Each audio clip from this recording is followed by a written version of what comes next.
রাজপ্রাসাদের বিলাসিতা নাকি অন্ধকার জেলখানা? আল্লাহর এক নবী কেন নিজের চরিত্র বাঁচাতে স্বেচ্ছায় জেলখানাকে বেছে নিয়েছিলেন? মিশরের অর্থমন্ত্রী আজিজে মেসার ইউসুফকে কিনে নিয়েছিলেন। সময় বয়ে চলল। ইউসুফ আলাইহি এক সুঠামদেহী ও অপূর্ব সুন্দর যুবকে পরিণত হলেন। তার রূপে মুগ্ধ হয়ে আজিজের স্ত্রী জোলেখা তাকে পাপের পথে আহ্বান করল। জোলেখা প্রাসাদের সব দরজা বন্ধ করে দিয়ে ইউসুফ আলহিসাল্লামকে অন্যায় প্রস্তাব দিল। কিন্তু আল্লাহর একনিষ্ঠ বান্দা ইউসুফ আলাইহিসাল্লাম চিৎকার করে উঠলেন, আল্লাহর আশ্রয় প্রার্থনা করছি।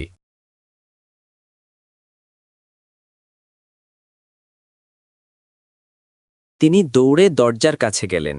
সেই মুহূর্তে জোলেখা পেছন থেকে তার জামা টেনে ধরলে তা ছিঁড়ে যায়।